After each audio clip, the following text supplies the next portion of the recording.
Is life so dear? Peace so sweet as to be purchased at the price of chains and slavery? Forbid it, Almighty God! I know not what course others may take,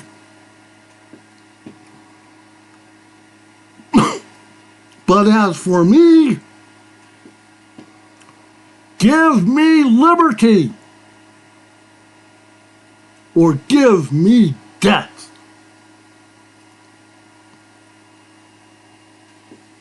Those were the famous patriotic words of Patrick Henry.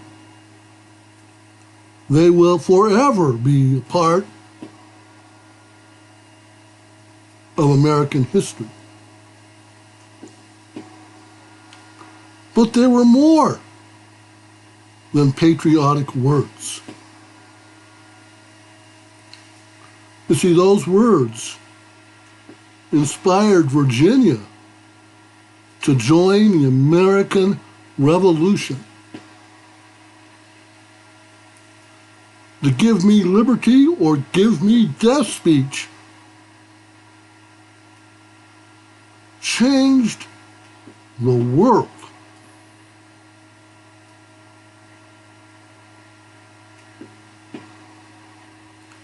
In 1865, a man by the name of Edward Everett was the most preeminent orator of his day. He was asked to speak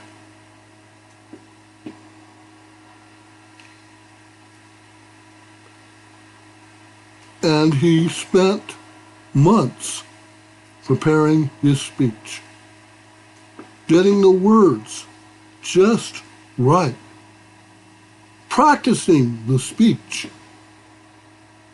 So when he gave the speech, it would be delivered with absolute perfection. And he gave his speech, and the speech was delivered with perfection. People came from miles around to hear him. Although his speech was mostly perfect, it was 2 hours long.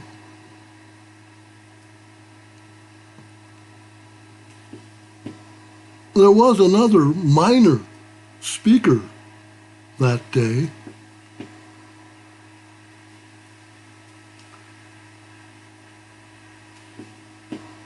but he was very well known. His name, Abraham Lincoln.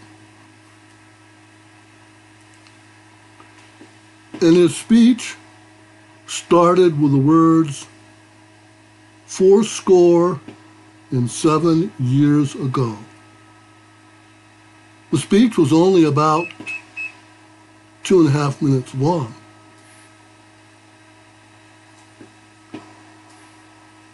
But it will forever be remembered as part of American history.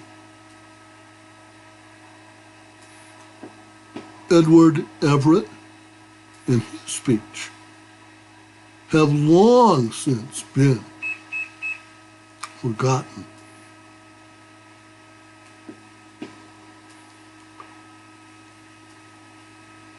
Almost 100 years later,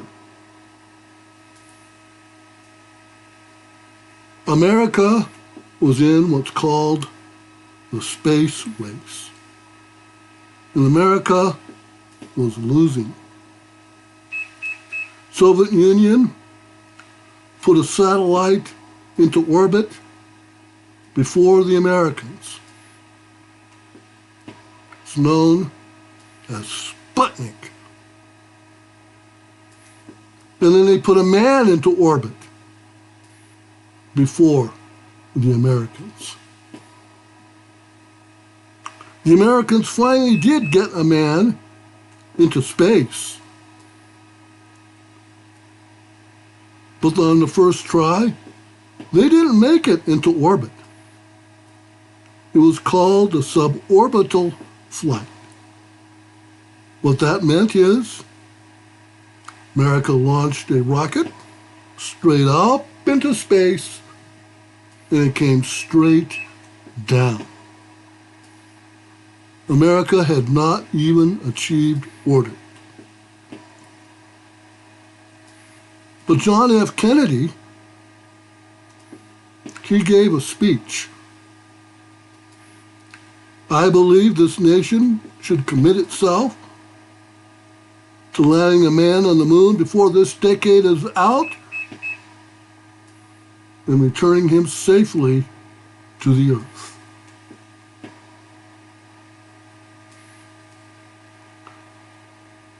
In that speech, put into motion America's industrial might.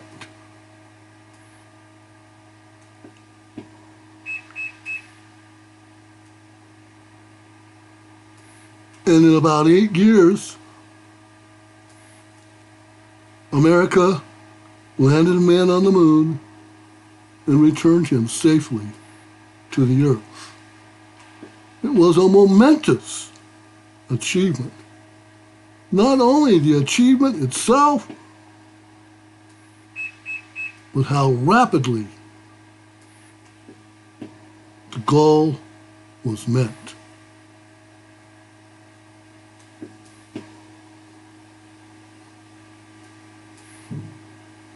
There was another president that had a major impact with his words. He had a speechwriter that wrote his speeches. Speechwriter wrote a speech for Ronald Reagan. He turned it in to the head speechwriter.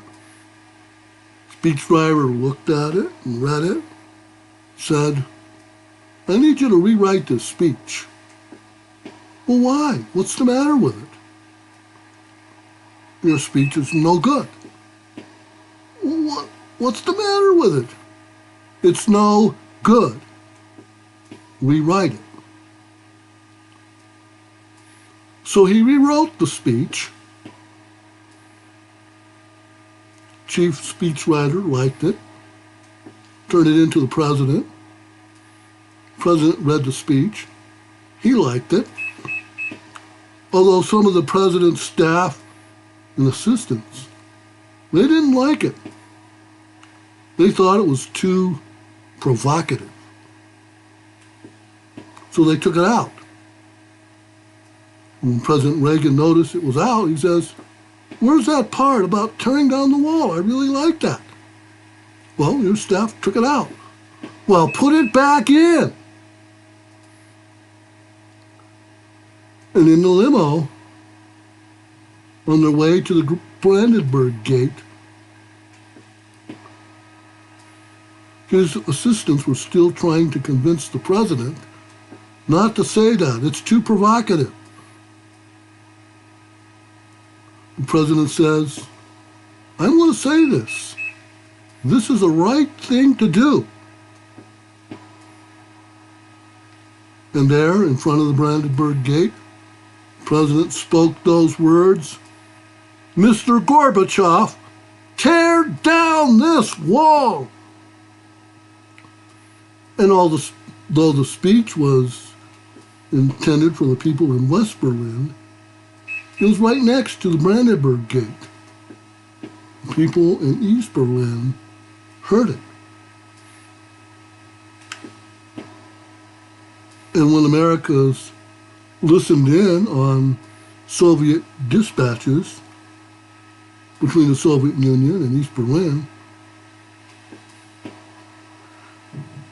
the Soviets said, well, we didn't know this wall was such a contentious issue. Well, 2 years later, They tore down the wall.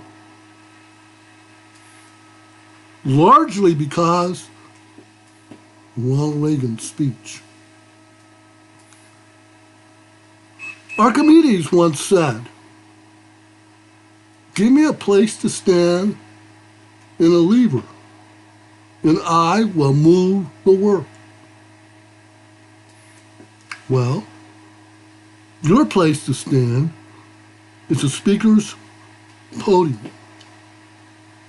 And your lever is your words. And with a speaker's podium and your words, maybe you too can change the world. You can move the world.